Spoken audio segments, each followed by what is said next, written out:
A beautiful morning, my dear students. Today, our topic is Role of the Parliament, Lesson 3 of Civics or Social and Political Life. In this lesson, we will read about what is the role of Parliament. So, let's start. Why people should decide कि लोगों को decide क्यों करना चाहिए. India won independence on 15 August 1947 after a long and painful struggle against the British rule. India ने जो है एक पेनफुल स्ट्रगल के बाद, एक लंबी लड़ाई लड़ने के बाद 15 अगस्त 1947 को ब्रिटिश रूल के खिलाफ जो है इंडिपेंडेंस यानी स्वतंत्रता हासिल की थी. People from all regions, classes and caste fought shoulder to shoulder for about a century to drive out the colonial rulers.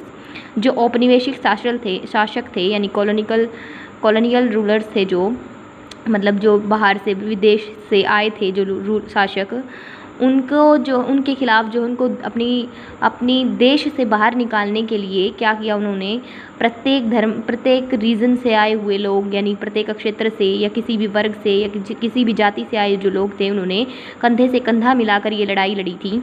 They were inspired by the ideals of liberty, equality and fraternity.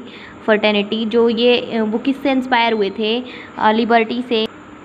वो लोग जो है अपनी liberty यानी कि स्वतंत्रता, समानता और अपनी जो बंधुत्व था यानी भाईचारे की जो भावना थी, उनके सिद्धांतों से, उनके आइडल्स आदर्शों से जो है इंस्पायर हुए थे. The Indian National Congress which spearheaded the freedom movement took all decisions on the basis of majority of opinion without showing favor or partiality to any reason, religion, caste और class of people. कहते हैं कि Indian National Congress ने जो है क्या किया था, स्टार्ट कर दिया था, मतलब भारतीय जो हमारी इंडियन नेशनल कांग्रेस जो एक पार्टी है, उसने एक फ्रीडम मूवमेंट जो है स्टार्ट किया था, स्वतंत्रता अभियान जो है स्टार्ट किया था.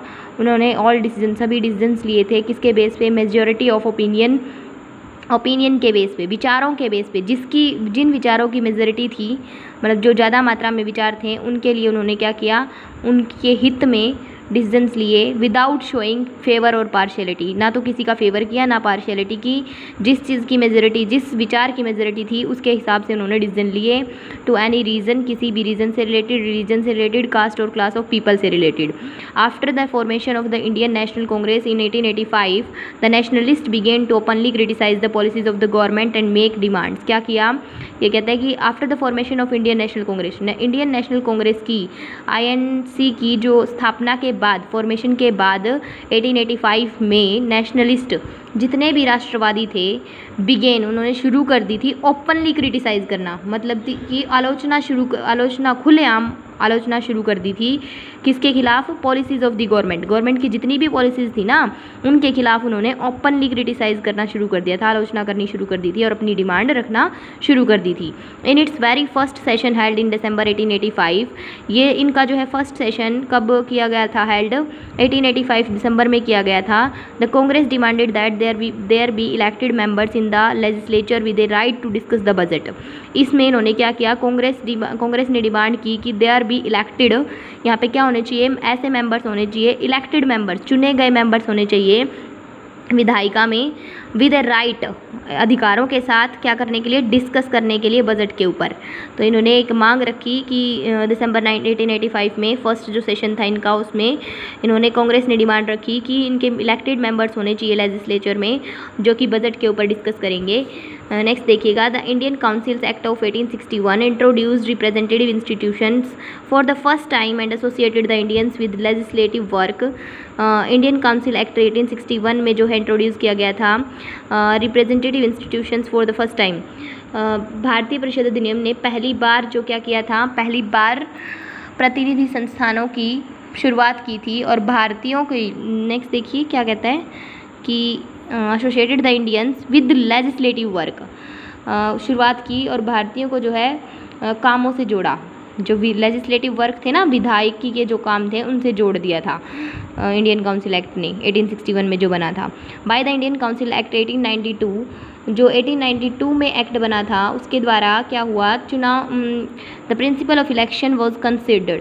क्या हुआ कि जो चुनाव के जो प्रमुख थे, उनको स्वीकार किया गया 1892 के जो एक्ट बना था उसमें.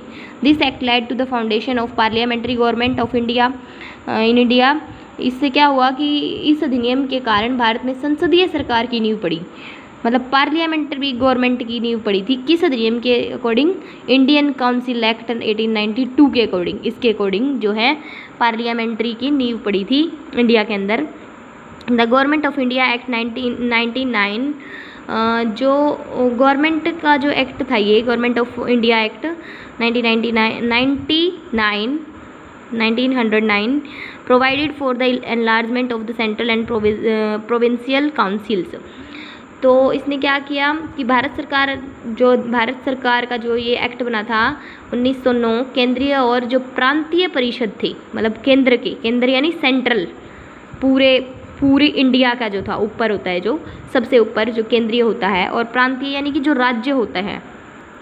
प्रोविंशियल काउंसिल्स का मतलब होता है कि जो प्रांतीय परिषद होती है, मतलब जो राज्यों के ऊपर बनी होती है, स्टेट वाइज, उनके लिए, उनके विस्तार के लिए जो है प्रदान की गई ये प्रांतीय परिषद और केंद्रीय परिषद जो है प्रदान की गई भारत सरकार अधिनियम 1909 के अंतर्गत। फिर ये क्या कहता है कि the members were permitted to discuss resolution on matters of public interest including the budget. सदस्यों के बजट सहित जनहित के मामलों पर प्रस्ताव पर चर्चा करने की अनुमति दी गई। The act of 1919 introduce the system of dyarchy in the provinces.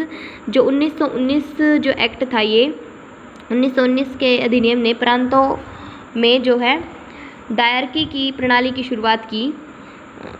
1919 के जो ये बनाया था, एक्ट बनाया था, उसमें राज्यों में डायरकी की प्रणाली की शुरुआत की।